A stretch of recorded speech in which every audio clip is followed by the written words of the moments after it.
showtime. Dynamite download. Dynamite download, your home for all positive coverage with all elite wrestling. Oh, you guys, positive energy. This reality, like, it is me. Like, Who let this guy in here? This is what pro wrestling's supposed to feel like. I'm saying I have a better record than Kenny Omega and Samoa Joe, and now I'm going to have to wrestle them. I've never seen someone able to break down like wrestling like he does. I said, Mariah May said who?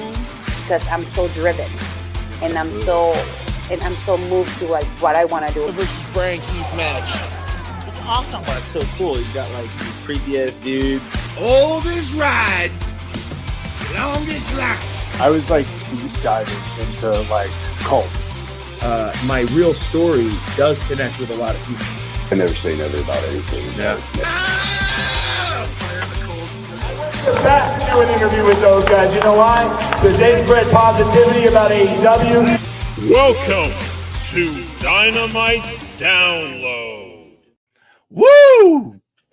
Dynamite ride, longest line, baby. Longest line, baby. I love that. Woo! I love that line. It's great stuff. What's up, everyone? It is Dynasty preview show. We are live. I got Rampage right in front of me watching, so we'll update you and talk about that live. But mainly, this is our spot. This is our preview show the Saturday before the pay-per-view. And so Mind Runner, SPD are here. We're going to be breaking things down on this stack card. Your boy SPD, not RVD, who's on the TV right now on 420, but SPD will be there live at Dynasty tomorrow for the inaugural Dynasty pay-per-view with an excellent card. And I cannot wait to see it live and in person because it's one of those that's like, man, some of these matches are going to be just absolutely incredible. Insane. I am ready for AEW Dynasty because I think that's what the real name should be. It's going to be tremendous. So many great matches, so many cool things, so many hard to call matches. Super excited about it. I think this is going to be one for the record books that especially that Danielson Ospreay match. There's going to be, and I think we're going to be crowning a new AEW champion. I think there's going to be a lot of title changes, like you had said in your hot take. That's right. On Thursday. I think there's going to be quite a few things, and so I'm almost at a loss for words, but that's always a rare thing around. Wait a minute! My God! It's crayfish! It's crayfish! Running to the ring like a scalded dog! Cray 316! What's going on, guys? How's it going? My God! Give us one of these. Give us one of these. There it is. Is that look at that total Stanley Cup mark right there with the crayfish running. Needs to get a DD sticker on that. The crayfish running with the Stanley Cup. Look at that. He's got the Stanley Cup with the crayfish running. Oh my gosh. We have so many of those in our house. What's going on, guys? Hey, great to see you, bud. Wild. I love it. I know you were just texting me about that dream team that we just saw main event Collision, man. That sealed the deal. I mean, that was the reason I was like, man, I cannot talk Be quiet. Just to, Tony gets a lot of heat for not knowing how to book. And then I'm just sitting back here and I'm listening to your guys' show. And, and I see what he's doing with Okada, right? I mean, you and I were talking about it, SPD. It's not a coincidence. He's going up against the bastard, right? Like, he knows, and you said it perfectly, SPD, last week about how Pac is the real deal. He knows how to sell. He knows how to tell stories in the ring. Total package. And you and I both talked about it. It's like it is very important that Okada gets over and that he feels like a big deal because let's be real. I mean, there was a lot of hype made around where he was going to go between WWE and AEW. Good point. And and then just watching that main event tonight, I mean, really, I'm excited to talk to you guys about that match. And then, like you guys said, there's a lot. I mean, Dynasty pay-per-view, as mine said, Dynasty. That top four of that card, dude. Like I had, SPD, you and I have a buddy who is very jaded on AEW, and lives and dies by Cornette. And he was like, sell me on this pay-per-view. Tell me why I need to watch this. And I was like, okay.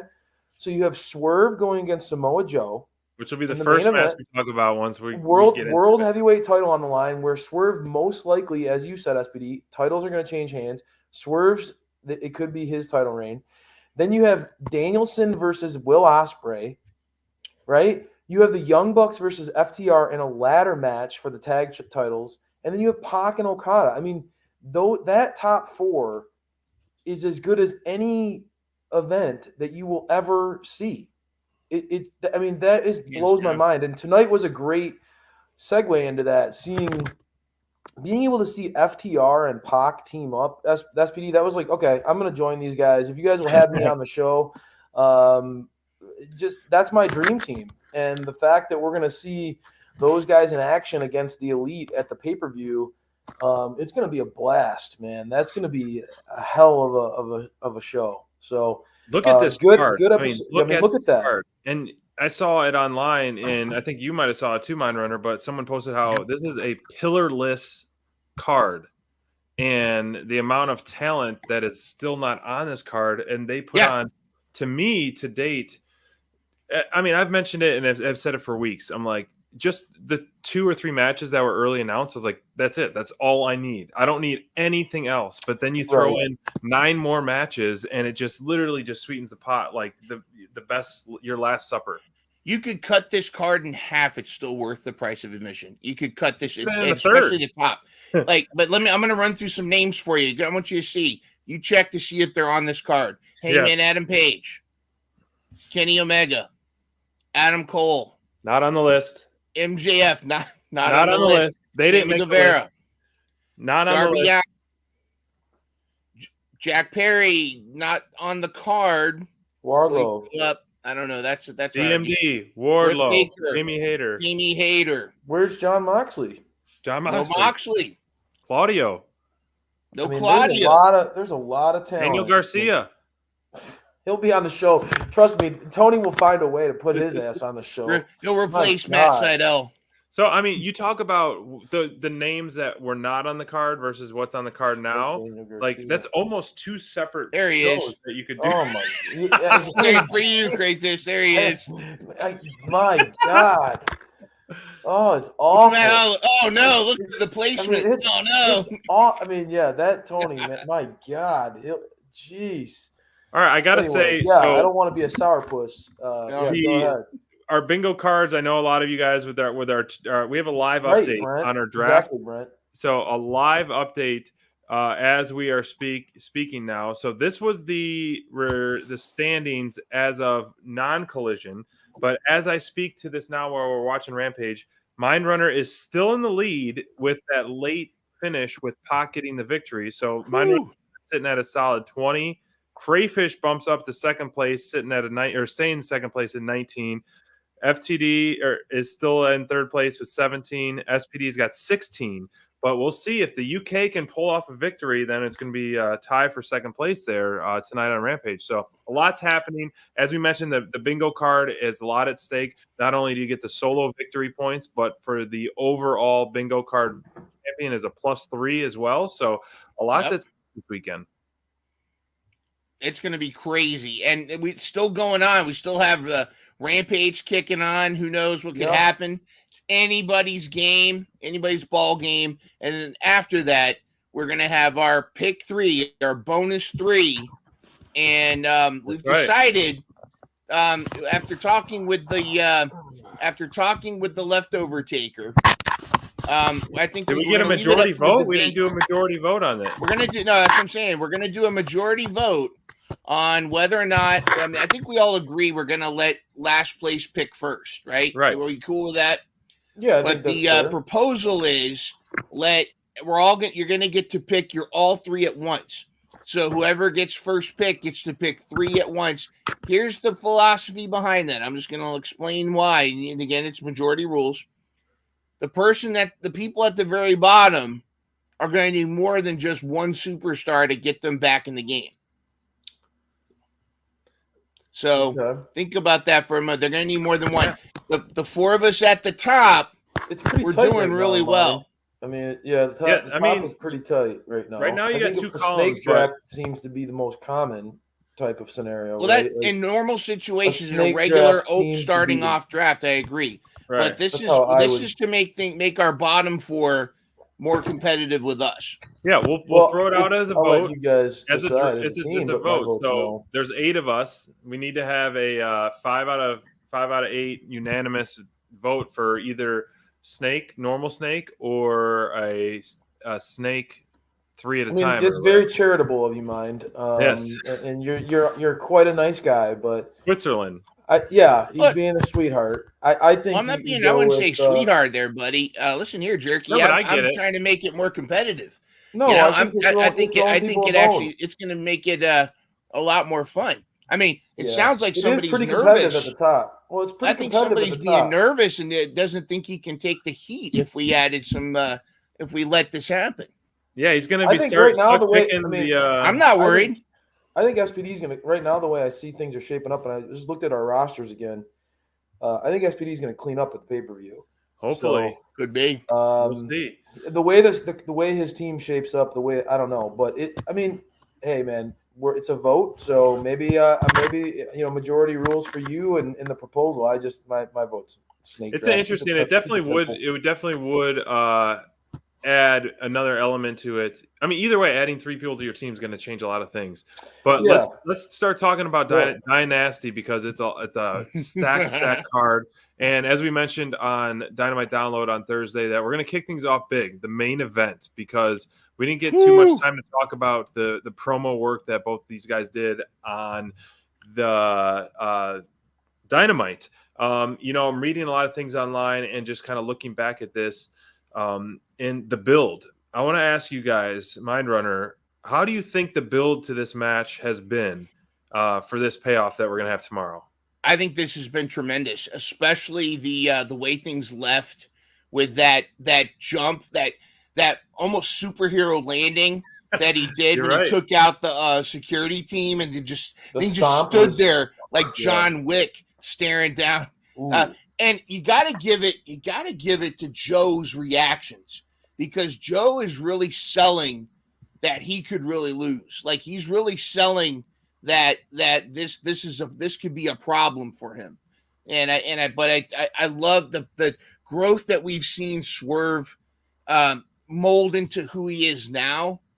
And again, I know Team Heel is upset, but he is officially a babyface. Let's be honest. Yeah, but they've addressed it at least logically on screen too, so I can't hate it now. And it is, Mind, you're saying it really well. I mean, the rise has been really wild to see him come in and kind of be a guy who couldn't make it on the WWE main roster, was a phenomenal talent at NXT and Lucha Underground.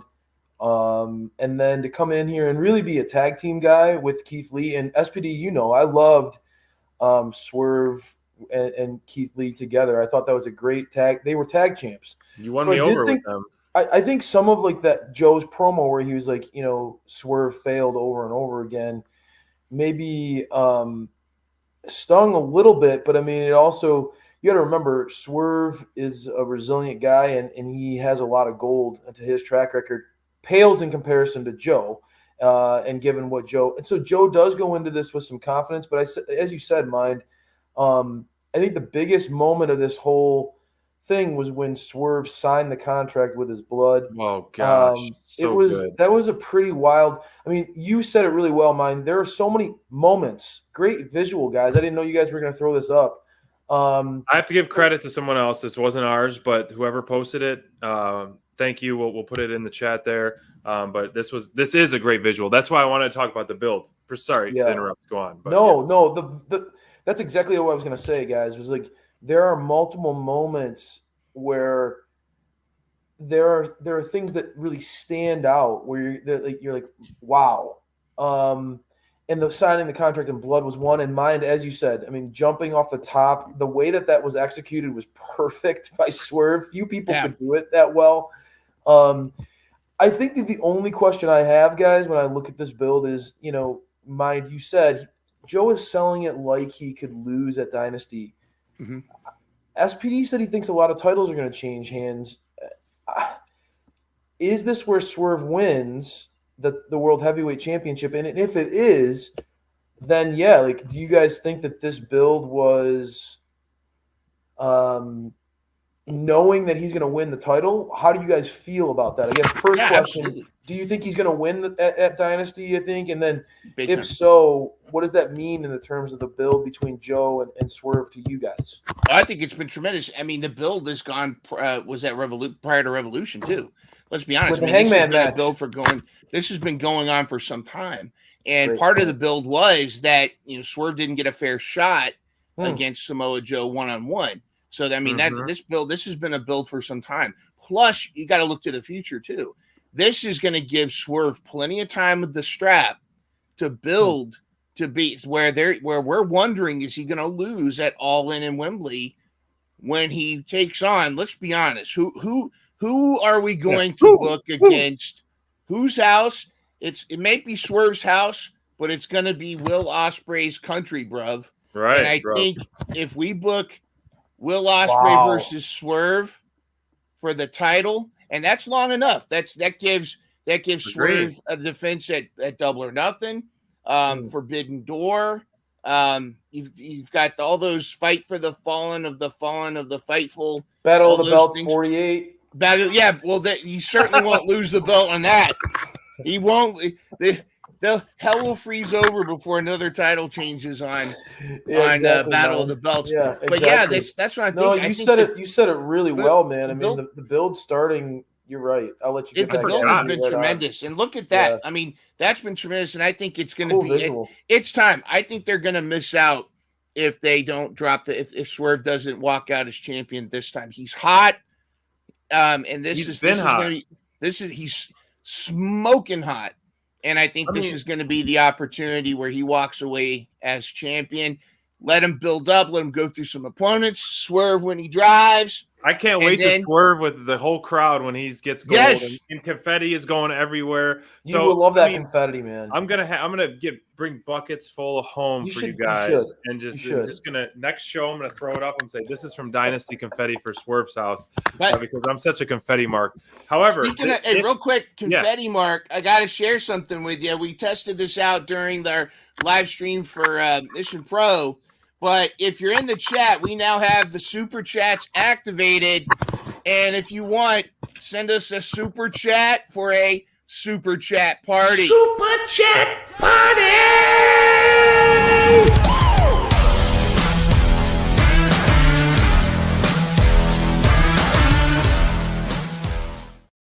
Yep. And do you have this? There it is. There.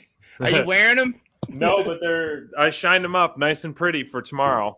Very nice. Very nice. You need to put the danglies on. I need to wear the danglies too. You're right. You gotta wear the danglies, SPD. You gotta wear the danglies. So this, if not now, win. It's one of those like Swerve is gotten there close, and the momentum I think was so there for that triple threat, which I understood the way they booked that, and I loved the way they booked that triple threat last pay-per-view. However, I do think this has been a more than sufficient build. It's gotten me hook, line, and sinker this whole time.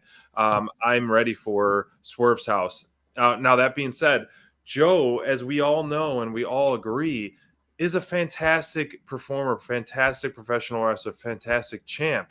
It's one of those, it's like, both guys will do great stuff. It's like, I don't want Joe's run to end, but I'm ready for Swerve's time. And, even though I hate to say only been 4.5 months or 4 months, whatever it may be, he's had his moment. And I think you really have to strike while the iron's hot with Swerve because, the sail is at full mast and the wind is blowing at full speed with him and ride it. The story he's been telling on and off screen, appearance wise, social media, and all this stuff, like it's a perfect timing for it. And we're gonna have it. It's gonna be new champ, and the place is gonna go bananas.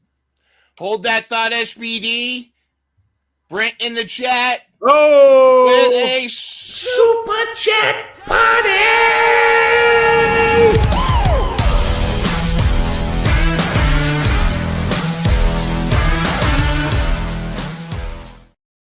Thank you, Brent, for the super chat. We appreciate it. And look, there they are, the kicks. Oh, all right. I put them on just for that. Awesome, Brent. Thank you so much. you- Brent and you I had an earned it. awesome time doing the watch along for Mission Pro Mania. All kinds of cool stuff. We got to see a heel Thunder Rosa. I'll tell you about later on. That was quite cool. an interesting Yeah, I'm character to very see. curious about that. Well, she's at her best when she's intense, man. So it fits. It fits. Well, as I perfectly. talked about last week, actually, let's segue to that match because, as you know, Crayfish, early on in DD, as positive as we are, and look at that visual right there. As positive as we are, the women's division early on in AEW was something I struggled with.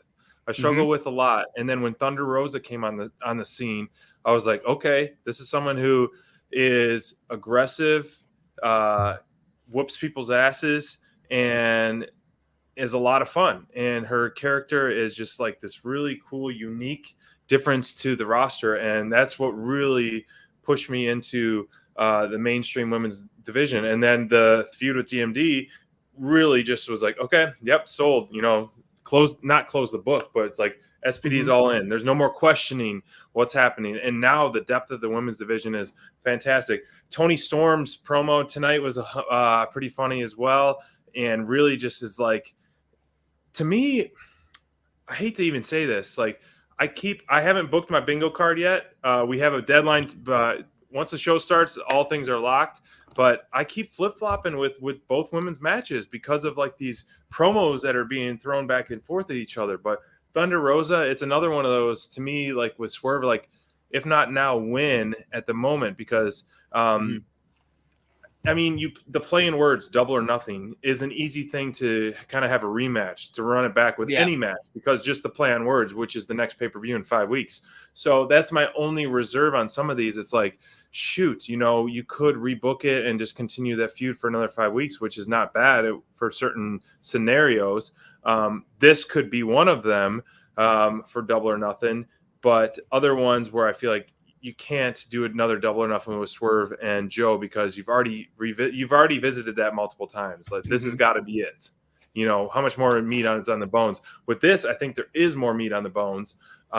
So what do you think? What is your take, gentlemen? Craig, go for it, buddy. Okay.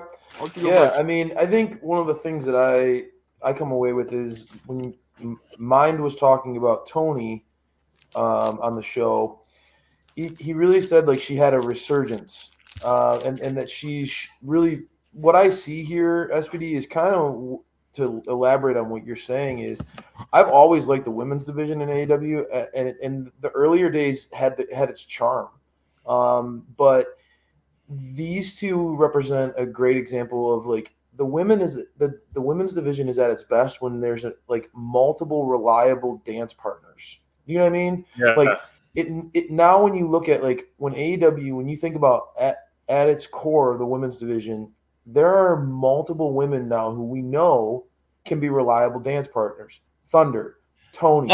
Hold on, Crayfish. We got another super chat party. Ladies and gentlemen, here we go. Oh, do I have it? Hang on. Super Chat Party!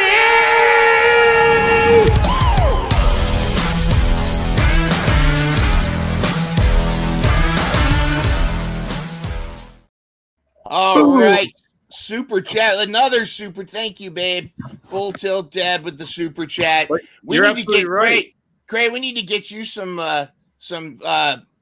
Young Bucks shoes so you can join in with the kick. And I wore a Young Bucks t-shirt this week. I have a bright teal one that is really cool that I like. When the weather was nice, I threw it on. Well, it's funny. We tried to order you Bucks though, have great merch, but they're out of your size right away. They don't run my size in a lot of quantities apparently. But back to what I was saying was absolutely what I was saying dance was partner. Yeah, like you think about Jamie Hayter, Britt Baker, Thunder Rosa, Tony Storm now has very clearly identified herself as a reliable dance partner. Deonna Purrazzo, we all know that's so there's and then there's layers to it. You guys know I love Serena Deeb. Julia Hart is showing that she's a reliable dance partner. Willow Nightingale, Chris Statlander. I mean, you can go on and on and on. And so that, I think, SPD, to your point, the amount of talent in the women's division right now is incredible. And this matchup is really such a great example of how special this women's division can be. Both of these women are so good in the ring. That's where they shine. And that says a lot because Tony's character work is incredible. Thunder, Thunder doesn't need a ton of words in SPD. I know that she had a really passionate promo last week. But I think Thunder is best when she's just able to just be like Wolverine, and you know what I mean, like Wolverine in the ring, where she's just violent. Drop kicks are insane. Let her passion and her energy and her fire show in her intensity and physicality. Where Tony, I think, is really shown through this timeless character. She's an actress, like she gets it. This is going to be a very physical match, guys. That to me is one of the things that I'm most excited about. This is going to be a very physical match between Tony and Thunder. Both women hit much harder and crisper than what you're used to seeing. If you're a casual wrestling fan and you want to get into the women's division, this is the type of match where I'd say this is the potential, right? Thunder and Tony, they're going to gel very, very well together. And I'm really excited about their matchup at Dynasty. If this had 3 more weeks of build, I wish this had 3 more weeks of build. However, I think you could push this match on most of our cards, to me, as a top 4 match of the card. Oh, same. I think it would definitely be kind of what we were talking about before, like the top half or the top part of that card was tremendous. I see what you're saying about a couple more weeks of build, but I don't think that was necessarily the issue. I actually think Thunder needed more time on the mic, that more of those kind of promos, and more interaction with Tony. That promo she cut where she almost kind of went Joker, and then we had that image of her smearing her lipstick all over Tony Storm. You know what? It was shades. Wasn't quite the same level, and it's probably because there's not the same amount of animosity, genuine animosity, but it was almost shades of the Britt Baker feud. Wasn't quite the same, but it reminded me of that kind of disrespect, back and forth disrespect. And to me, I can't see how Thunder doesn't walk away with the title. They've got 2 built-in divergent paths of storyline. Because you got Tony is great right now, but she's even better when she's lost the title and she's frazzled and she doesn't know where because that's what got her to this character in the first place, is not knowing who she was. Yeah. But this whole build up with Mariah May, what's going to happen with Stardom? Is that going to carry into Forbidden Door, what have you? And now Thunder's already got a built-in feud with Deonna Purrazzo. Exactly. Including this past weekend, or was it at WrestleTime? She and Deonna were flipping each other off at the signings, so there's been a lot of back and forth, the 2 of them. So my prediction, I think if Thunders walks away with the title, Tony's going to blame Mariah May. That's going to become its own feud. Then it's going to be Thunder versus Deonna, or perhaps somebody else. How wild would the visual be if Mariah May and Tony are facing each other, and Mariah May is still Tony? She's still dressing as Tony. You just see Tony Storm versus Tony Storm battle. My money's on Tony winning the match. How wild and mind how cool a visual would that be? Again, you were very big on Tony Storm's character being such a visually cool character. Yeah, and having her contrast with Thunder Rosa. You called for that, and all those segments that they've done with that visual have been amazing. And if they do Mariah May versus Tony Storm versus Tony Storm visually, that would be so freaking cool. That would be. It's really gonna be funny. in those games like Double Dragon or whatever, where you get to the end and you have to fight yourself, your negative self. Yes, yes. It's Tony versus negative Tony. I love it. I love the visual. And then, you're right on. Deanna versus Thunder, both kind of have a little nastiness to them. Oh. I like that, right? And they There we both could go in the ring. So I think Thunder and Deanna, that if that goes off, like I think it could, all year for almost like a year, it feels like I've been planning for when is Britt Baker going to come back. And it's like, well, what better time would it be that if Thunder like humiliates or hurts Deanna at some point in their feud, and Britt comes? Deanna and Britt are well-known friends. Bring her back in. It's personal, bitch. Then it's the Britt Baker versus Thunder Rosa. It's personal. Double or nothing. Thunder definitely. The most compelling thing about her story before we move to the next topic, because I think we could talk about this match for a while, guys. But exactly. The most compelling thing to me about Thunder's story has been that the cheap and obvious fact that she never lost the belt. Exactly. Yeah. Like that. That's what makes this match so much more compelling. Exactly. To me, like I hate to go back to like that being the root of it all, but it's like when you think about that, when you think about she never lost the belt, she gave it up, she fought her ass off to win it, got injured and had to give it up, and then people questioned the legitimacy of her injury, and her name was smeared online. That All In show right? didn't do any favors for that. All of this stuff happens. She never lost her belt. She fights to come back from injury. She stays positive. She still thrived in AEW. She's become a commentator now. She can do everything. She's on Busted Open. Thunder has now shown her work ethic, and that's one of the things I think all three of us and so many in the Thunder Army appreciate and respect about her is that her work ethic is legit. And it sounds corny to say it, but it's true. And I think that's why she does make a compelling champion that so many people are stand behind naturally. That's just my overall take on that. You guys are preaching to the choir. I mean, we know you can never bet against TR. This promo Rampage. I've been really into this story.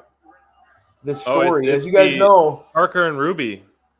As you guys know, I love Zach. I love Zach Knight. I've been really into this whole storyline. I think it's been really good too. It's been good. Yeah. This page. Harley is so fun with Paige and Zach Knight. She's better. She's better in this group than she was in QT. Good. We're doing a little live watch along a Rampage of some exciting news here. And this is some of the the coolest work that Ruby's done. We're gonna pause the show and watch. Let's just all watch Rampage. Just listen to the announcement. This is. I want to hear it. This could be like Macho Man and Miss Elizabeth. Elizabeth, yeah. Oh no. Do you know about this, Craig? Have you seen the spoiler? No, dude. I'm watching live. All right, we'll be quiet. I want to get your live reaction. It already happened to me. Angela, I'm pregnant.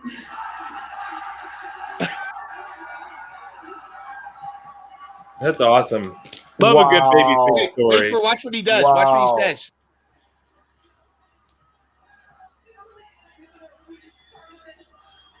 Oh, that's awesome. Dude, this is awesome. I'm going to be a dad. Wow. I just got to propose. That's awesome, man. Good for them. Here, how about we get a cheers to Ruby and that's awesome, man. Angelo Parker for that. Angelo and their future. That's incredible. Good for them. That's a cool moment for them to share. That's so awesome. One thing I'm going to say before we move on to the next match is very cool. Echoing everything that we have said about Thunder is completely spot on. To obviously, we cumulatively feel so great about her and what's coming out of this, and you cannot bet against her. My prediction, which I would love for happen, I think would be a win-win for everyone, is obviously TR winning, having those built-in feuds, as you said. And I almost think Mariah May almost is like Tony leans to her to try to help her win, and Mariah's distracted, and then Tony gets pissed at her and then turns on her. Then you have that immediate awesome feud. Like Tony and Mariah are two of the hardest hitting women in the division. They all have some great feuds. And Mariah will almost, I feel like, turtle up and be like, no, I don't want to fight you. I love you so much. I don't want to fight you. Then finally Mariah turns babyface, and it's just like, everyone is just cheering for her. She's, just taking this whooping, fantasy Tony, booking. taking this whooping, Yep. and then all of a sudden she, gets over because she finally stands up for herself. And so it's one of those. And then Tony just goes off the crazy deep end, and that's just like a win-win for the whole division. Now, if Tony wins, what do you do there? Like, I don't think there's enough story right now that we see to go from Tony. Granted, there could be built-in stuff you can throw in, but to me, I think for the benefit of the division, you have to go that route, and for the benefit of Dynamite Download, because we love to see gold around Thunder's waist. Mine, pick a match. None of the 0 hour matches. No. Yeah, I was actually okay. None of the 0 matches. Okay, let's talk Jericho and Hook. I'm excited about the trios match. Yes. Okay. Well, I only said that because of OC. Because I figured he was going to pick the OC match. I was kind of joking about this one. Can we switch? Oh well, I'm curious. Let's talk about it. It's here. It's there. Finally, Actually, we haven't talked. I'm very Jericho's on my Mount Rushmore. He is. It's legit, and I'm just confused a little bit of the direction of what's going on with him. I watched his promo that he did on Collision tonight, and I legitimately think he's going to win tomorrow, and I think that's just kind of going to be teaching him a lesson. And I like the way to find the light of this. Personally, I don't think this is necessarily my favorite chapter of the Jericho story in AEW. But I trust him. I trust the big picture with Jericho. I saw a couple things that I didn't necessarily think of that I think was very interesting. Is Jericho wins the belt and starts a new faction. He's best when he's in a faction. He's best when he's the leader of a faction. Obviously, Inner Circle. I have my Inner Circle shirt with me that I was wearing earlier. The Jericho Appreciation Society, while controversial at first, it still worked for a little while. I think there's a lot of things you could do in a faction with Jericho. We'll see. I don't know what's going to happen with this one. I do think, and Jericho can't afford another loss to Hook. Like, then what? What do you? I mean, you're the sensei losing again. Where do you see it going, Mike? Well, I actually think Jericho wins the FTW title for a couple reasons, because of what Jericho, not just like you said, Jericho's been losing. He needs to get a win here, or it's really going to taint his legacy. But I think of what it does for the FTW title around Jericho's waist, or maybe not his waist, over his shoulder. But you know what I mean? Like, it's going to be Jericho now is the piece I'm the toughest MFer around. Look, I beat Hook I'm the FTW champion.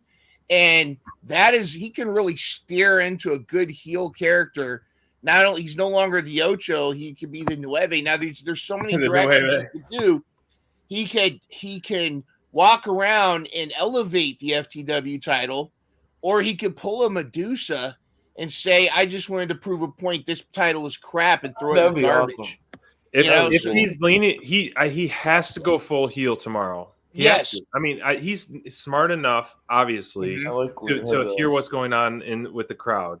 And for him, obviously, Hook is one of the biggest baby faces of the company. For him to, first off, win and take the title and run with it, or win and leave the title because he thinks it's trash, and maybe go and hit Taz with it at the commentator booth and say, you keep this title, this doesn't belong in AEW. Something really, really nasty needs to come out of this. And I'm really hoping for that. Changes it to the title of Jericho. Like he puts his face on it, and it becomes the title. Awesome. And I'm going to have a tournament. Maybe the cone. With the cone. Yeah. Yes. And he's like, this is the clown's title. That would be great. Yeah, the clown's title. I like it. It's really funny. And he starts it. Okay, and he announces, he gets all serious. There's going to be a tournament for this title. And the first entrant, Brandon Cutler. And the second entrant, Michael Nakazawa. And the third entrant, he goes through this list. I'm drafting Michael Nakazawa. All right. Yeah, for the win. Cutler for me, man. I expect, I didn't think this was going to be on the card. And if this can deliver a really nasty version of Jericho result, it'll be worth the payoff. Yeah. If it doesn't deliver that, You're unfortunately, I think it's a miss. I agree with you, actually. I mean, I think that in as typical, a babyface, in typical typical Dynamite download fashion, I think you guys are really looking at the bright side of this whole thing, and I think that would be the ultimate win. That would make it would turn lemons into lemonade, so to speak, right? I think that would be the best result. Because I do agree with you guys. I think what you guys were just saying, a lot of it's funny. Jericho could kill in segments like that. But, Hook with the FCW title does nothing. Really, to me and to most of the fans, it's not necessary. It doesn't really do anything for him. And I think, like you guys said, Hook can recover a little bit quicker, I think, than Jericho could from a loss here. I think it's more fun down the road if Jericho wins. But I also think, I don't know. I mean, there's been rumors that Hook's been wanting to test the waters with free agency. True, I've seen the rumbles too. I don't know how you guys feel, but I'm like, go ahead. I think that he should. Go ahead, buddy. I don't I'm not this kid. I think AEW has done has tried to really make him feel special and protect him. And if he wants to go do that, then go do that and see how he does over in things the for grain of salt online. But yes, I agree with you on that. Yeah, I just think if that's what he thinks, I don't know if his future would be much brighter in WWE, in my opinion. I think AEW's done a lot to protect Hook and make him look maybe better than he is at this stage of his development. But I think that Jericho's promo hits on that really well, and I think it could be really great if he teaches Hook some humility and beats the shit out of him and goes nasty, like you said, SPD, just goes full heel. It's needed. That would be fun, and for him to really, I mean, considering how protected Hook has been, right? If Jericho really went all out and did something nasty to him, that would mean something. Bloody. Yeah, because Hook, the pretty boy Hook, has not been put in those positions at all in his career. And if Jericho did that, knock him out, beat him down, have him do something that is memorable, bloody him significantly. And Hook, I will say this, one of the best things that Hook does, which is why maybe pushing him so hard hurts him, is because I think Hook sells really, really well. I think Hook almost sells better than he delivers offense. Wow. Well, that Joe match was a turning stone for him, for sure. Right. I think that he and Joe had excellent chemistry in that match.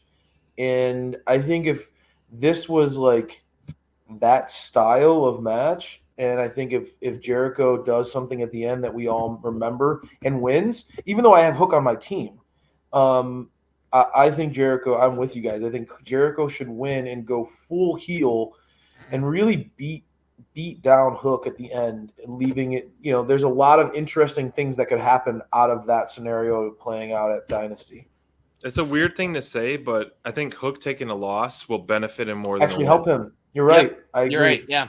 I think and getting rid of the FTW title. Cutting ways with that, he doesn't need it. The swagger with it is cool. I would love to see him compete with Roderick Strong. Segue that eventually. It'll be a good when he's done with this matchup.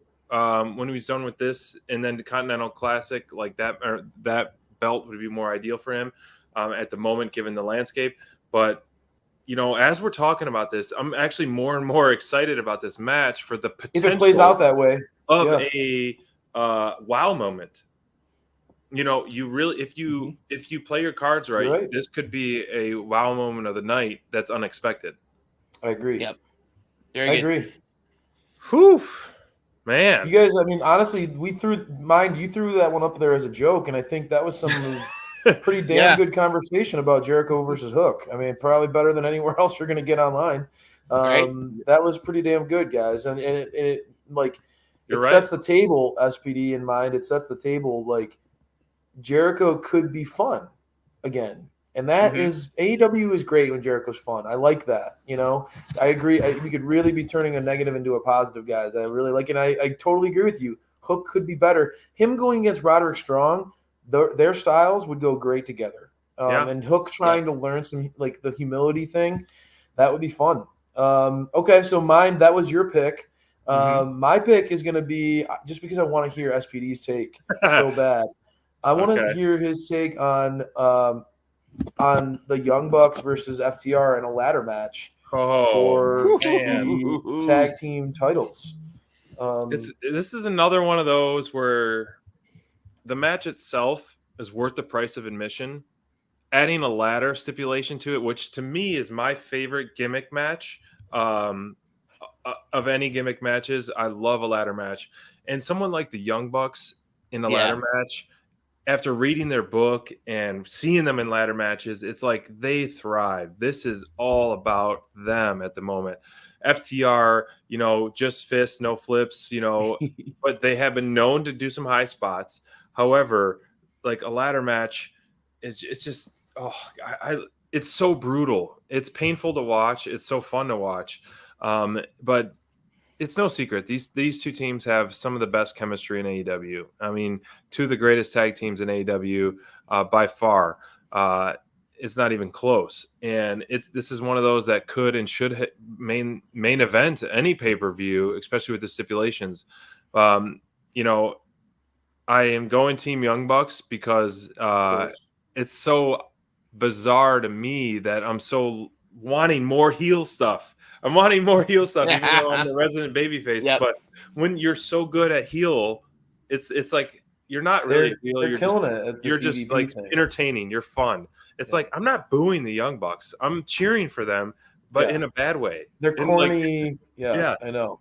That spot that they did last week, and the spots that they continue to do, the backstage stuff, cutting the stuff, like I love that, eating it up. I wanted them to do more, like finding people, making people like, nope, you're dressed in your shorts, Eddie Kingston, leave the arena now. Don't even come to work. Go back to the hotel. Like suspend some people. So people that have some leave coming up, just suspend them.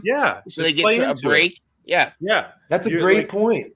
Have the belts around you, be like, hey, we're the tag team champs, we're the EVPs. You need to class it up until you put on some slacks or whatever it is. Get out of here. Go home. Go home. You slob. Take Spirit Airlines home too. We're not going to arrange your travel for you. Yeah, okay? you got to take the bus. We have too much to worry about. We're the EVPs. We're the tag champs. Okada is a champ, and we are the elite, and we don't have time for you, right? Like I love this that. Will add so much more to it. FTR, like obviously, like. If they win, no, I agree. This is a win-win. Like it doesn't matter who wins the belts because either team's going to have great trajectory. Like FTR winning the belts, like they're going to have. I think they're going to just almost do like a Cope Open. Like I would assume like they would do like this open challenge and put the tag team division back on the map. Young Bucks have this just snooty, cocky, arrogant, even holding the gold even more pyro, more confetti, more everything. Just like, oh my gosh, you want to hate them even more. So the payoff when they lose is going to be ultimate. And so that's a win-win. At the same time, they're going to do stuff like, oh yeah, we're going to be tune-up matches. We're going to do this matches. And like, just, okay, hey, we don't feel like wrestling this week. You know what? We're not on the card. How about we want to wrestle this week? Put us in a match right now. We're walking to the ring right now. Get our elevator ready. Like do things like that. Like that would be so fun. Where it's like, Tony, we're coming here. I know you didn't book us for a card, but you know what? We got the gold. Put us in right now. We're walking to the ring. Let's do it. And then make them force backstage segments like that. Yeah, absolutely. I think that's tremendous. I didn't just pick this match because I wanted to hear SPD mark out. It was good. I also picked it because I wanted to hear some of your take on this. So lay it on me. Remember Booking by Bonds? Yeah. Welcome to Overbooking by Mindrunner. Overbooking. Here's the thing. You're right, SPD. It's a win-win. It doesn't matter who wins the titles in this match. It's going to be great. I would like to see. I picked the Young Bucks because I want to see more heel. Hey, we have the titles. Blah blah blah. But we're going to see the Young Bucks versus FTR at Double or Nothing. Exactly. Yep. Also versus Alex Shelley and Chris Sabin in a TLC tribute match. Love it. Overbooking by Mind Runner. Because when the Motor City Machine Guns, did I just say Motor City? That was a Freudian slip. I did not mean that. From the Motor City. I did not mean that. But MCMG is going to make their presence known in this match, whether during or at the end. And they're going to again, elevate the tag team division is going to continue to gain momentum. And if they this is the second coming of Edge and Christian, Hardy Boys, Dudleys. FTR's the new Dudleys, Young Bucks are the new Matt and Jeff, and Motor City, Edge Christian. I'm not saying in personality, I'm saying it fits. Just style. Like top tier. TLC for the titles. No, even in style in the ring, SPD a little bit. I mean, the Bucks like do a lot to try to mimic the Hardys. The FTR is kind of like that brawler who will do some more athletic stuff. Cash the finisher is almost Edge like and Christian, Motor City Machine Guns. You watch how they operate. They don't have anybody who had the size that Edge has, which maybe is part. But like, they definitely carry themselves very similar to them. So that's a great call. And mine, one of the reasons why I was so interested to hear in your take too, because obviously I love hearing SPD. I wish he had his danglies on. But I love hearing SPD talk about the Bucks, and I love how much SPD loves FTR now. Because when we started this show, because of you. When he started the show, he didn't even know really anything about them, and I kept telling him like, dude, I love FTR. So it's really cool to hear him say that stuff.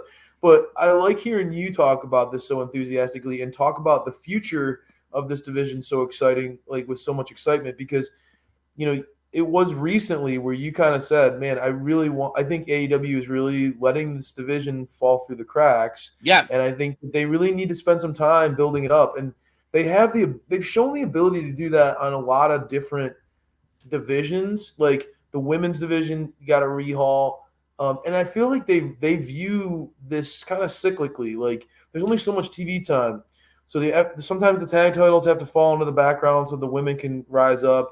They have so many titles in this company that it's hard. The trios have felt not very important for a while.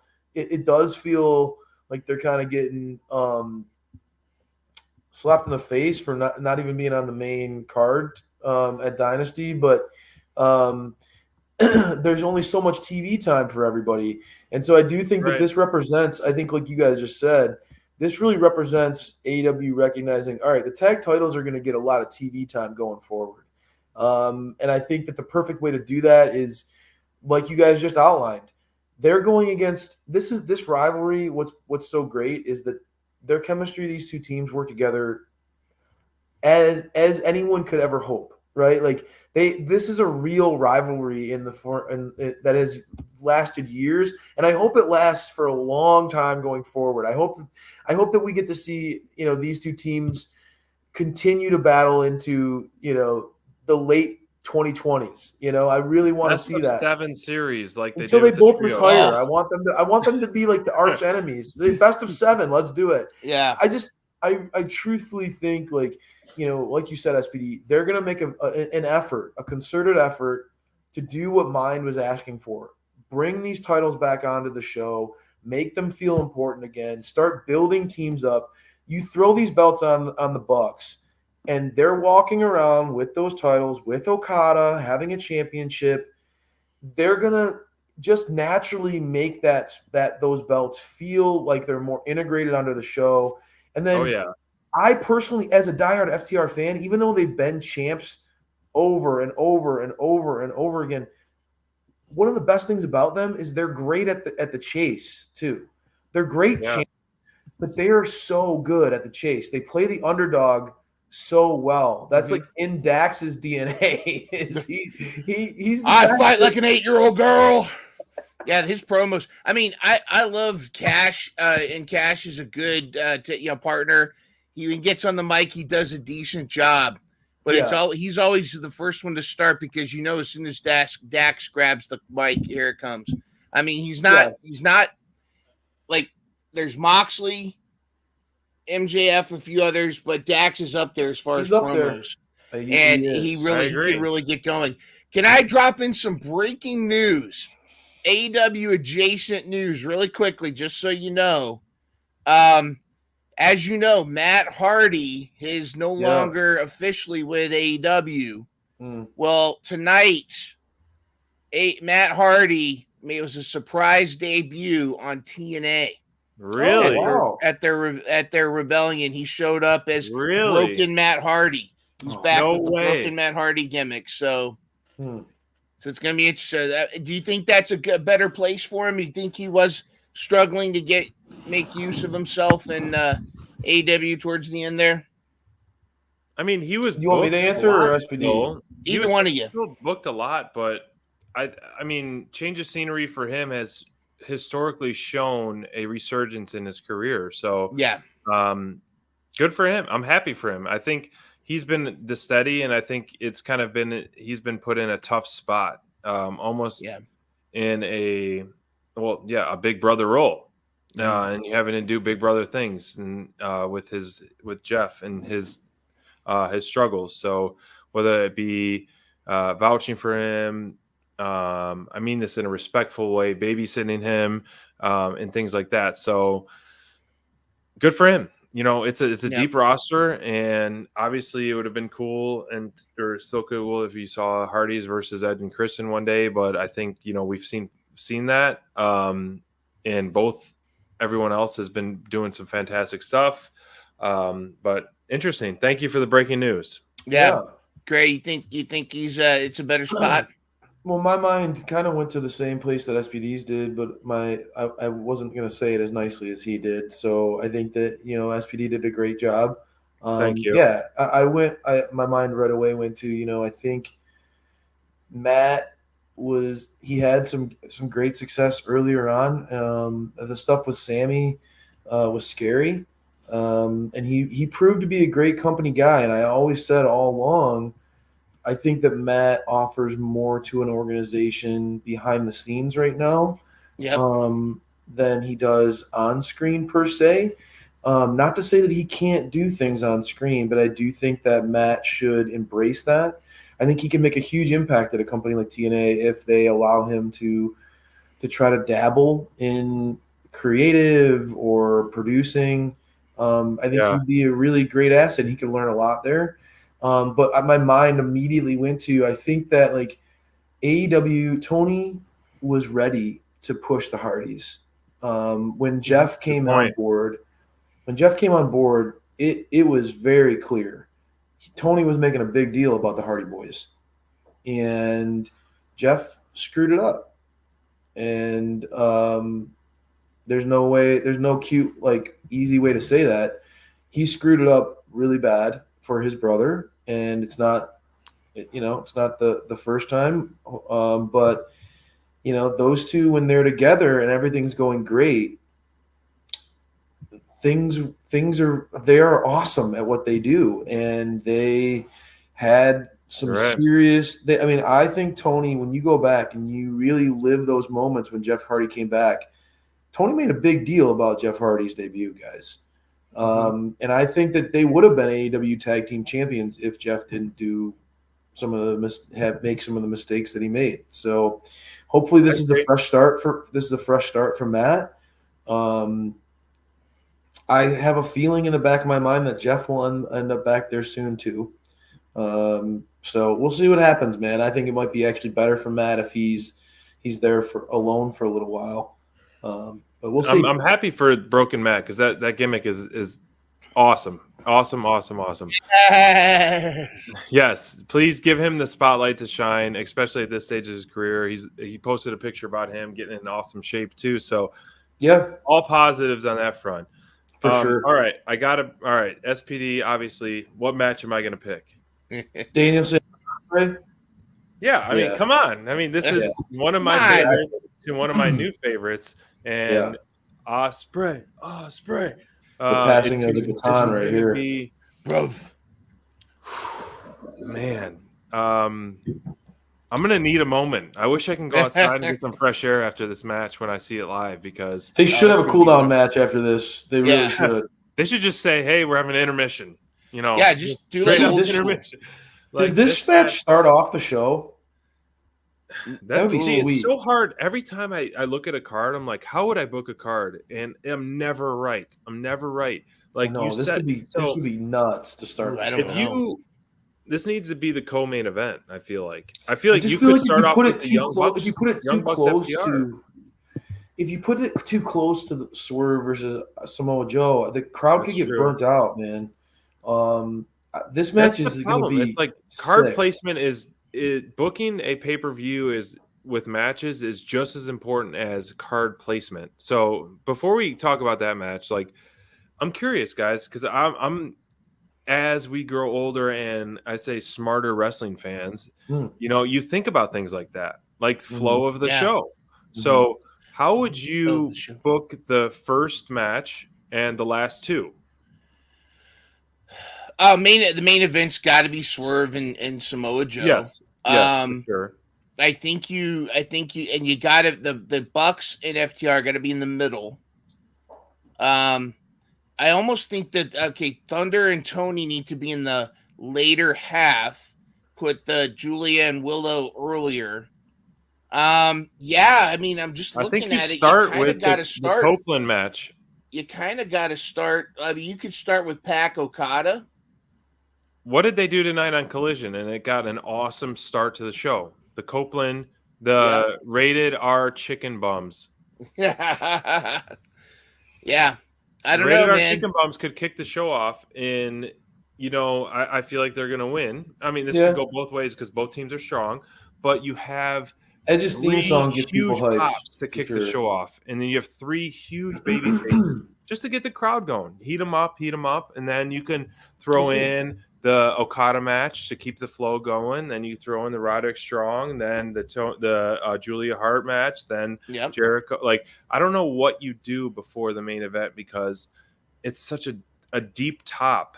The top of this card is just it's heavy. How would you do it, Crayfish? How would you start the show, and how would you end the last two matches? No, I mean, I get your point, SPD. Like, you know, at first when you said it, I was like, no. But the more you say it, like, Adam Copeland's theme song is a huge, huge pop. House of Black's entrance gets people going. And I think that match could actually be, like, pretty bonkers. And they might give it – they might give it more time than we think, right? I think that could be, like, a match that gets some decent amount of time. My mind right away. House of Black rules, or are they going to say, "Hey, the House of Black rules means there's no rules"? Like, you know, typical. Anyway, sorry. Go on. What do you guys think? I mean, on that one, I just quickly, I think the House of Black needs a W. Personally, I don't think more than anyone team thrown together. I feel like both teams, like, if you're opening the show with that match, which I think is a safe open, you got to have the baby faces win. That being said, House of Black has been shown. House of Black's pretty popular, though. House of Black has been shown. When they lose, people don't like it when they lose. No, they're pretty popular, man. Hey, even though I have guys on my struggle, team there, I struggle with it. Like, I honestly think, like, I'm being like my mind right away went with I would start the show with Ospreay and Danielson. Oh gosh, I would, and then as mine said, like, I think FTR and the Bucks are the middle, like, peak.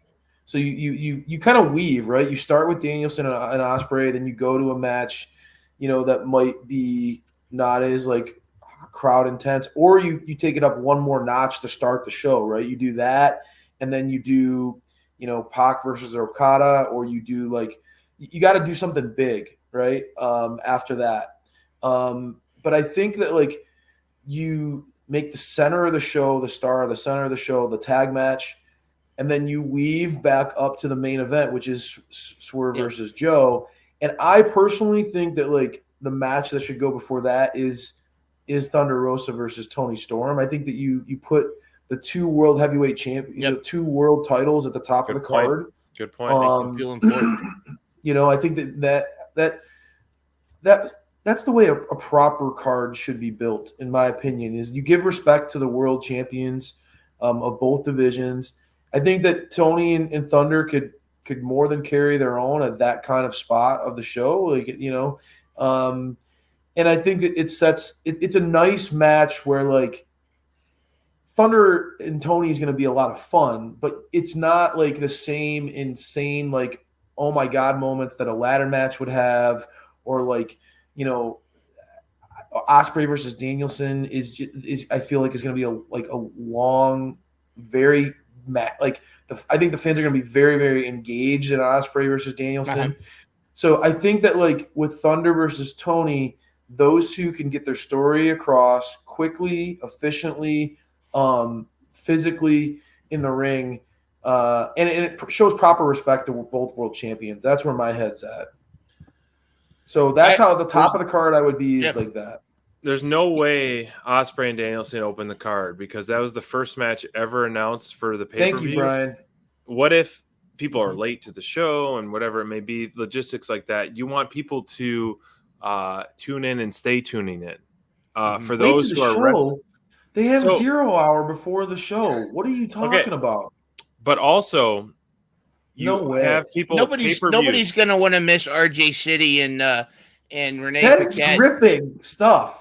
Go ahead, Speedy. I'm sorry. I mean, it has to be either trios or tag match to start the show. It doesn't matter. I mean, we're overbooking by Dynamite download on this. City. I do think though, because there was I think it was Moxley that said if you're not going to get the if you're not going to be in the last match, you want to be the first match. Like those are like the two most prized spots. Because you either want to start the show or you want to end the show. You don't want to be in between. But yeah, let's rock and roll with it. You know that this match, guys, like I mean, this is like a passing of the baton, right? This is how do you feel about this match? I'll chime in last because I need to restrain myself.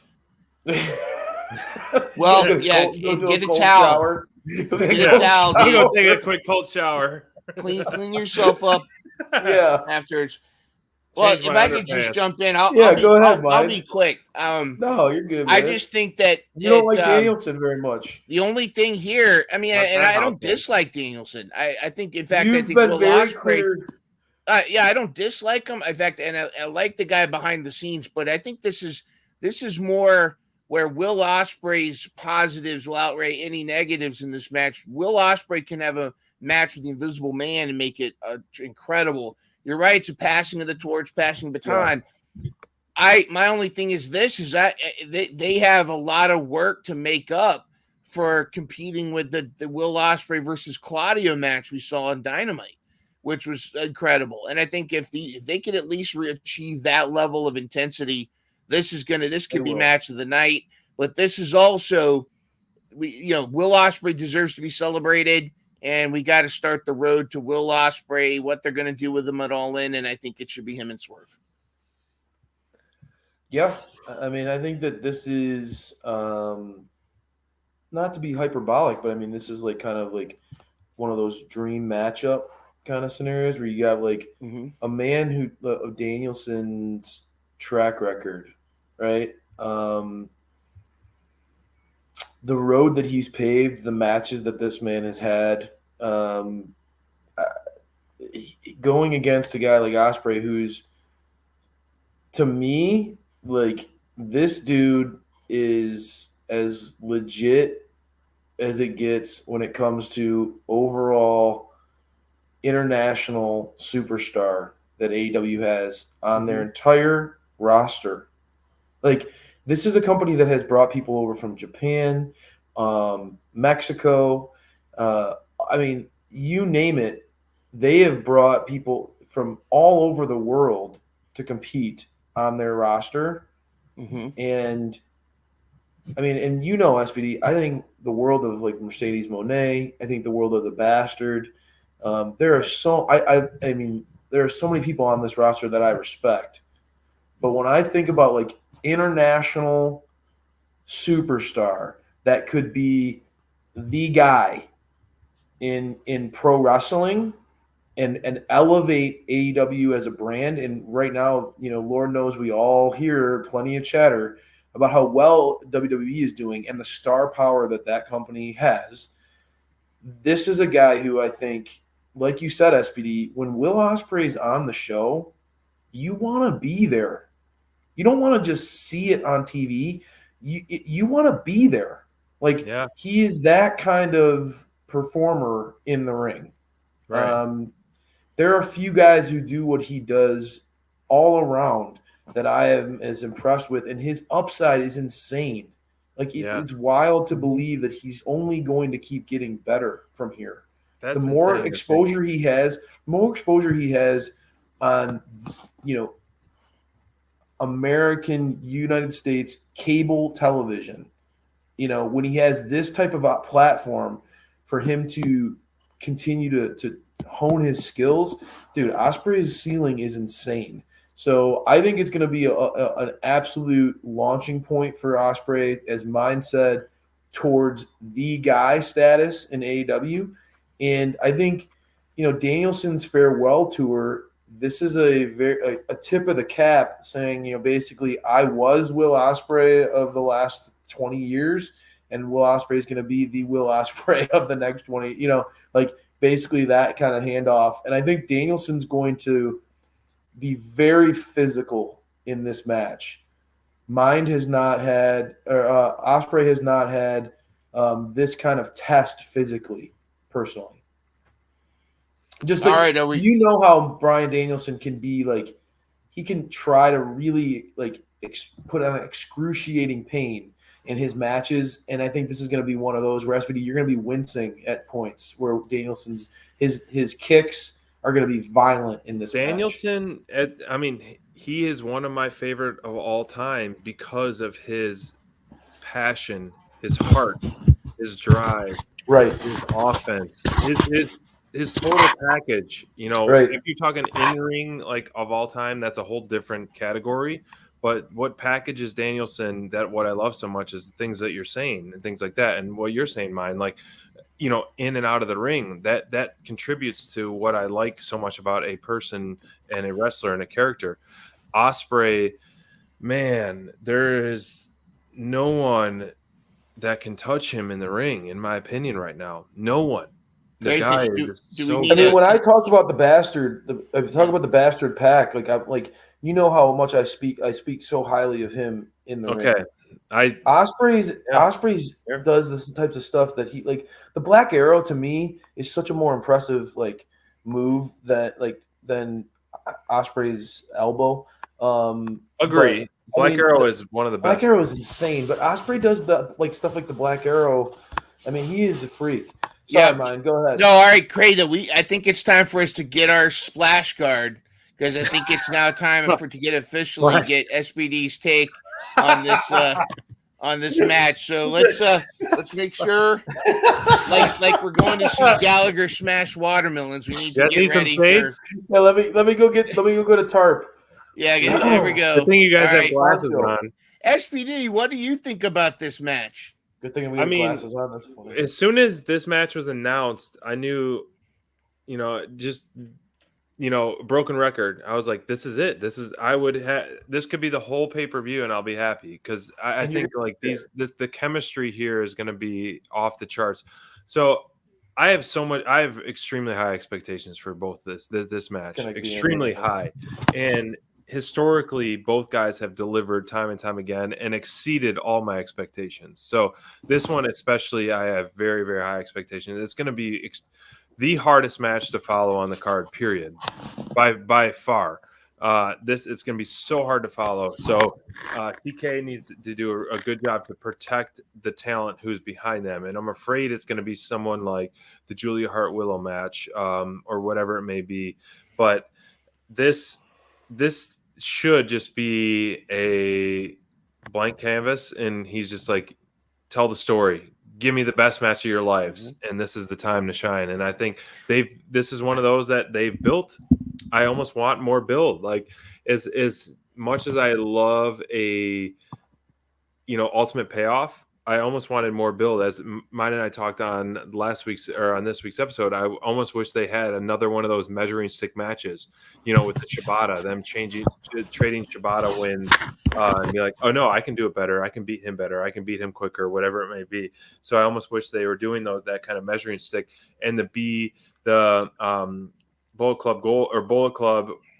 Club, excuse me, Blackpool Combat Club and the Don Callis family almost stayed out of it. I almost feel like they should have told their respective groups and hey, this is us. Do not get involved. This is all about us. We haven't seen much of the groups going head to head with these two guys involved directly. However, I really hope they let these two guys just have at it the whole time. I don't want to see any of the Blackpool Combat Club. I don't want to see any of the Don Callis family. I want these guys just to literally steal the show, and I think and they will. I have 100% confidence that they will. As you mentioned, it's interesting. Moxley, Claudio they're not booked. I mean, there's some they don't have to be, which is the great thing about the depth. Which is there is potential that they could get involved. They could be. I mean, it could create a gang warfare type of thing. It is interesting, that you say that. Though I mean, Ospreay certainly was trying to emphasize to Danielson on Collision that he didn't stand behind what Don Callis family was doing. Yeah. So it'll be interesting to see where that goes. I mean, do you do that, or do you get the groups involved and eventually build? I mean, maybe war games between the Don Callis family and Blackpool Combat Club would be pretty sweet. I would love. I mean, Ospreay has been a part of none of the shenanigans that's been going on between the two. He was pretty pissed. Yeah. So I was hoping for when Ospreay came on the scene full time. Obviously he could care less about the Don Callis family. Really, Don Callis has used him as this awesome pawn ace in the hole. I feel what if he jumped ship to Blackpool Combat Club? I don't even think he needs to do any of that. I feel like this is his chance if they were to involve others at the end of the match afterwards. You have Ospreay and Danielson holding each other's hand high for a standing ovation, which is going to happen. And then Don Callis family come in, beat down Danielson, and Ospreay's like, what the fuck are you doing? And then walking out on them, and then just kind of cutting ties or start to officially cut ties with them. This definitely feels like that's where it's going, right? I hope so, because Ospreay doesn't need the Don Callis family. I love the Don Callis family. I do like what they're doing. Me too. Really great stuff. However, I think this is a good opportunity for you to have him cut ties, because Ospreay's over, period. Don Callis family's got the most baby face. Yeah, he's a baby face, and they're all heels. It just doesn't. It doesn't fit officially, and this will get you more heat that way. He's beat the whole Don Callis family, so you don't need to really revisit that. Close that chapter. Let them move on and focus on a 3-versus-3 Blackpool Combat Club versus Don Callis family war there. And I think that's a lot of meat on the bones there. Yes, absolutely. I like that idea a lot. That's a great idea. A lot of stories can come out of this. This match is definitely going to steal the show. High hopes, and I have all the confidence in the world that both performers will deliver. Yeah, snap it to a Slim Jim. Snap it into a Slim Jim. I know we're going to the wee hours, but I want to talk about a couple more, maybe one or two more matches before, because I'm working on picking my bingo card here. Hold on, I got to show this. Whoever, the graphics team is just fantastic. Look at this. Just great stuff. That's incredible. People are saying Iron Man versus Hulk, different things like that. These guys are just going to go to war and deliver an awesome pro wrestling match. Man, I think everyone in the back should be on glued to a monitor or be coming to the side of the ring to watch what they're going to see, putting on a clinic. Mind Runner. Actually, you know what? two teams, or a team that we want to really, that we like and support. Bullet Club Gold. Let's talk about this. This is one I'm very curious about. I wish was on the main card because I feel like the stipulation alone is worth a more spotlight. This is not a 0-hour match. Unfortunately, the way they've been booking the trios titles has been a little bit loose and lackadaisy. And so I think this is a kind of hopefully a reset for that. I think this is a reset for the trios division. And the only team to save the trios division right now is the Bullet Club Gold. And that's it. The Acclaimed, love them. Obviously, I got a Scissor Me Daddy ass shirt. I loved what they do. They were so over. However, I don't know why or what and what's going on, but like they've just kind of been on the back burner. Has it been just the odd man out syndrome, something else going on? If you want them to succeed, you need to give them the spotlight, and unfortunately they haven't been able to get that trio spotlight. So Bullet Club Gold has proved to us that not only can they be awesome heels, but the crowd was really getting behind them with everything from the entrance to everything in between. This could be a great opportunity for Juice to reemerge and really help them win. If it was awesome. The main card thing, but hopefully, I'm hopeful and confident that this could be a opportunity to unify and reemerge the trios championships as a significant championship in AEW. I would have gone one of two ways. If they're going to unify it, that's great. But I'm thinking Bullet Club Gold goes over. My only other thought was what they could have done is have Bullet Club Gold win both, and then have Bullet Club Gold either put up or do something. But if you're going to have Ring of Honor titles on somebody, they need to be on Ring of Honor. And the Bullet Club Gold has not been on Ring of Honor since they've had those trios titles. Those trios titles, if they're going to stay Ring of Honor, they should go to a Ring of Honor trio. But unifying them, I think, is a smart move. It consolidates it. That way, there's just they can be both titles. They just be the trios titles, and it can go back and forth between the two. We're actually eliminating the title in Ring of Honor / AEW. Sorry, so it's going to officially be the AEW. So I think Bullet Club Gold goes over. You go forward from there. But I think this, up until this time, it's been kind of marking time, and it's really been difficult to find that less. I don't think the Bang Bang Scissor game was as over as they thought it was going to be. And I think a lot of people are kind of like waiting for this blow off to happen. And they could also have been waiting for Juice to come back, So it's like, that could have been part of it too. So I'm looking forward to it, though. I'm looking forward to a resolution for this match. And then I'd like for the Acclaim to move on, maybe go back to tag team. Maybe we could see the Acclaim go after either FTR or the Young Bucks or something like that. And let's see Bullet Club Gold, I don't know, feud with another team, another trio.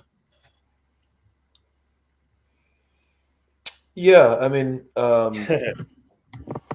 I think you said it well, Mind. I think that your greatest point about regarding the ROH tag titles or the trios that belts should be defended on the show makes a lot of sense. And so I think what they should do is just, take on trios from all comers, open the floodgates from ROH. And have it defended on AEW television. I think that Bullet Club Gold is over, and that they would benefit from gaining the AEW World Trios Championships. And I think that unification of those two would make a lot of sense. I don't think that there should be two Trios Championships, me personally. What if they'd open challenge any trio from any company? Exactly. I love that idea. I think that's exactly where they should go. I think that's exactly where their minds should go. And then you open up the gates for like CMML, or did I say that right? Or CMLL? I've heard it both ways. CMLL, I believe. CMLL, New Japan. Those guys. Yeah, CMLL, New Japan, ROH, anybody. And I know all of us really like what Lance Archer is doing with the Righteous. That'd be fun. But I just think that like you guys said, I mean, the Acclaimed and Daddy Ass, they sell a lot of merch, but it feels like they need a little bit of time to either do the tag team thing or kind of cycle off TV for a little bit and then come back. They don't need and belts to sell merch or to be relevant. That's Exactly. just adding Yeah. a branch to the trios division, adding a branch to the tag division that makes it more exciting. You know, so, yeah, I think going back to the tag team division is a really great idea that mine had. It allows them to get away a little bit from the Bullet Club Gold because I think that both teams need a clean break. They have been interwoven so much because of Daddy Ass that it's nice to have a break, give them two different directions completely. I think that works really well.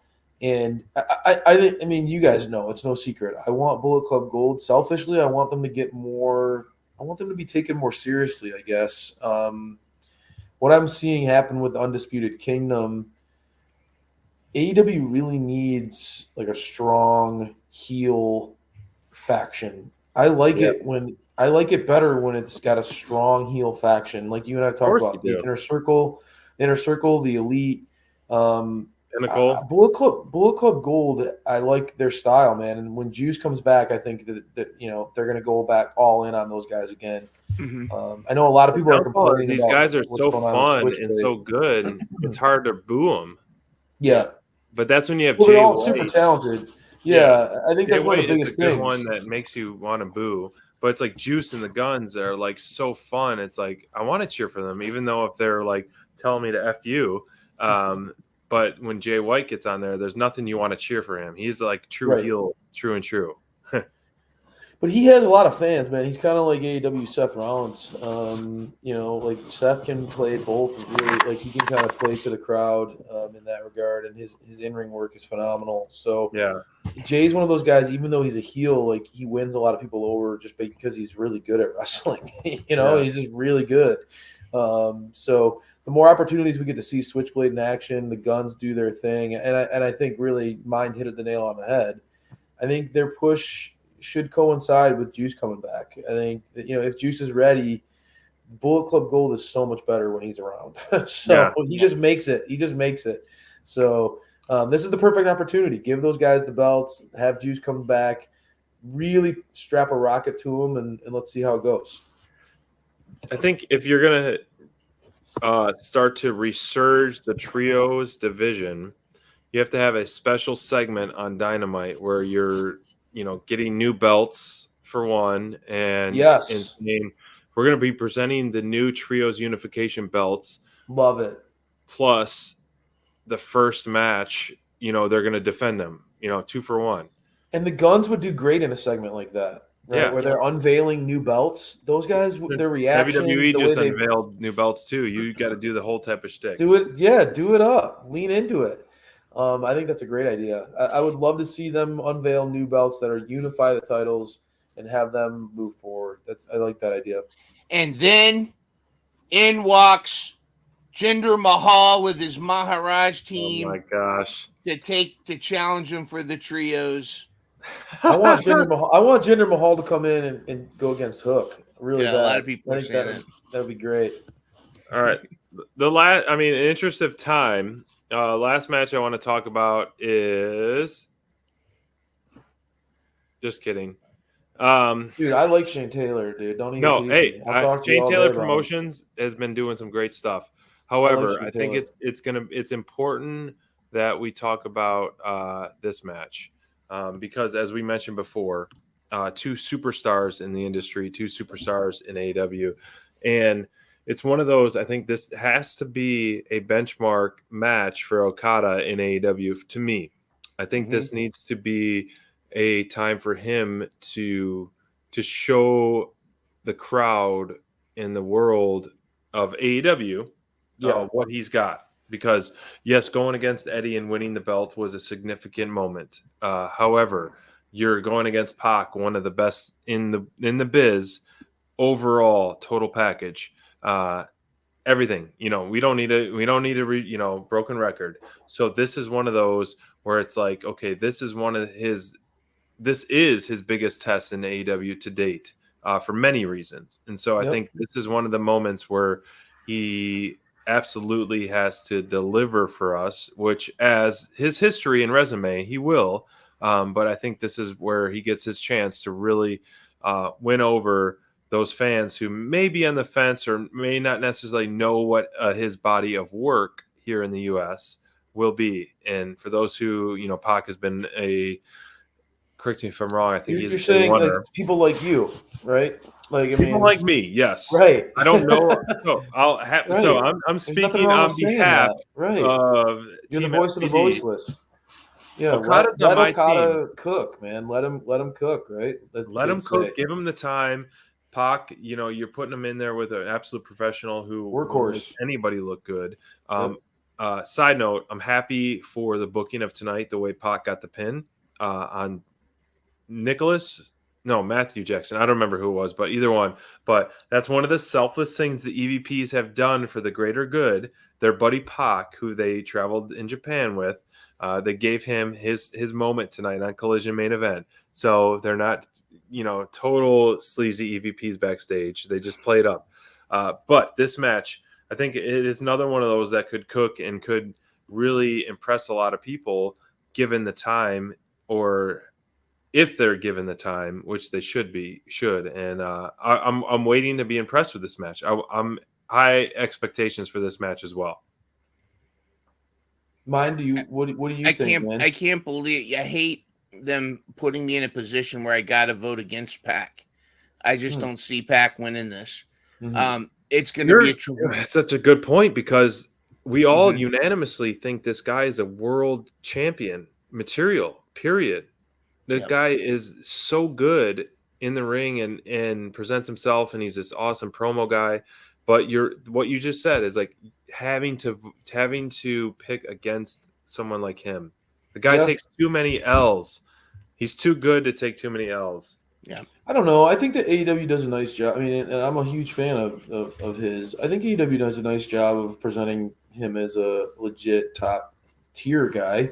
Not necessarily like he's I as a fan, as a really big fan of his, I think they do really well by him. And I think that he's always represented like as an important piece of the AEW roster. And I think this is an example of that, right? I mean, the entire organization this is their golden goose, right? Okada is he's their guy that they pushed a lot of chips in recently on signing. And I think that I'm eager, right? I'm eager to see what he can do against the bastard, because, up to this point, I'll just say, like, Tony is very smart. And this is one of the things he does, like I said, he doesn't get enough credit for. He's very smart for putting Okada against the bastard in this matchup, because I think that it is giving, like, a chef the finest ingredients in the pantry, he's got all the equipment. You're going against a guy, a guy who, if you're able to put on a show with the bastard and really have the bastard Pac and really have it tell a story, I want to see what Okada can do, man. And that's my biggest thing. I want to see what Okada can do against him. It'll Please tell me you're going to wear your down the road. Tell me you're going to wear your where he's in the rain. Yeah, I'm going to wear a shirt of Pac where he's shirtless, dripping wet, drenched in rain. It's super homo erotic. You're the rainmaker. Yes, going against the rainmaker. That's very true. That is funny. Please wear that shirt tomorrow. I will. It's very fitting. That's very fitting. Mine. How do you see this? How do you want this to play out where both guys are protected? Number one, Pac, please don't get injured. But put on a great match. Please don't get in. I get nervous now every time he goes to grab his leg or something. I think it's going to be tremendous. I think this could be one where if there's going to be shenanigans, like interference shenanigans, not aftermatch shenanigans, if there's going to be interference shenanigans, this is the match to do it, where Pac gets the win, but the Bucks interfere and cost Pac the match, so they'll kind of can stay the champion. I like that idea. I think thought down they the line, can't do Pac that should with go. this match, or the title is no interference or no whatever. Yeah, no that's one to the Tony's ring. rules. You can't. Isn't Oh, it? is that Yes. the rules? Continental? Isn't that the That's Continental? a great rules? point. That's You're the right, you're right. rules. But if it's the the EVPs, That's true. You make the interfering, rules. That's a they great can come point, down and pull some mine. EVP Counterpoint. stuff in there.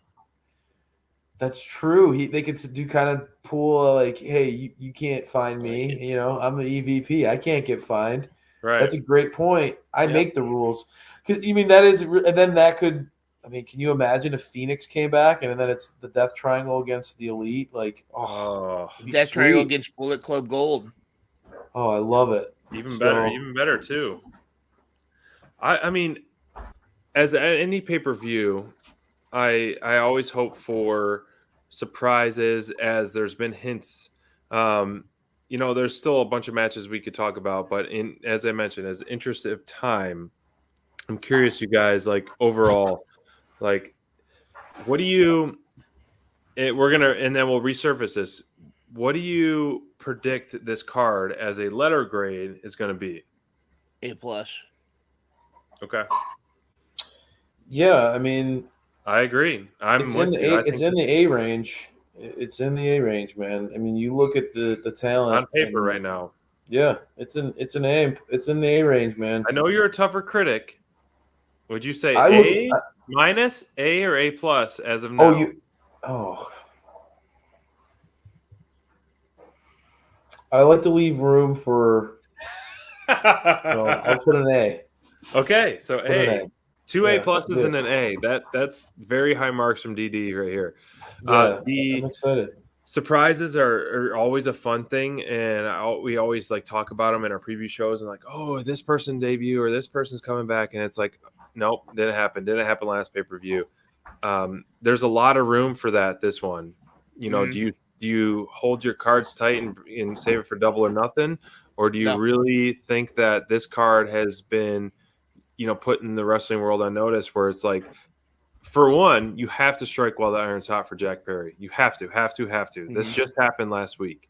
So he's got to be somewhere, whether it be in that tag match or whether it be at the main tag event. match would be great. Match would be great. Or you could even throw that into the main event, and that could be Swerve's first opponent. I mean, you could really solidify heel versus yeah. Wow. Wow. You're calling for Jack Perry versus Swerve in the world title, huh? Well, who would be next for Swerve at the moment? Hangman is obvious, but right. I mean, that would be another great re-return, even though he hasn't been gone too long. Mm-hmm. Bring Jack Perry in the tag match, bring Hangman out while Swerve's celebrating, and boom. Well, maybe. I mean, I get your point. I just was naturally going to the Bucks and right, which I would love. But I get your point. I mean, Jack is definitely he could get some heel heat. I think you are right, especially if you pit him against somebody who the crowd wants to win so bad, like Swerve right now. Yeah, it's not the worst idea. This card's also going to set up Double or Nothing. So yeah, I think you want to have any returns or debuts. You want to try to have this happen here. Or spread it out over the next couple of Dynamites. But I think Jack needs to come back. I think we'll see the Motor City Machine Guns. We might see one or two other surprises or returns. Yeah. But this is going to set up Double or Nothing, and then Double or Nothing's just going to be out of this world too. So. I mean, Double or Nothing, you could put Swerve versus Jack or Swerve versus Hangman, Young Bucks versus Motor City. You could have Thunder versus Diano. Obviously Julia versus Mercedes or Willow versus Mercedes, and then you're building on that card. And then I don't know where Copeland, like, I'm curious of who would challenge him at Double or Nothing. Malachi solo match, if you're going to continue that feud. So that's already like stepping stones to that. So I think that's pretty good so far. I like it. Yeah, no, I'm totally agree with you guys. The card has a lot the cool thing about this card is not only does it present opportunities for like final chapters, things to close, but it's also like just the beginning for so many of these stories. Yeah, you're the right. Kyle O'Reilly versus Roderick Strong. This is just the beginning of the story for those guys, in my opinion. Right? Like, it'll be the beginning of Swerve's story as world champion. Somebody's going to win the tag titles, and it's going to be a story of their new reign. I really like where, like, even when you guys talked about Jericho and Hook, like the potential start of a story for Jericho. There is a lot of potential in this that is going to naturally build towards Double or Nothing. That is very exciting when you look at this on paper like this. When you see the whole card and you just look across the board at all this, there's a lot of opportunity here.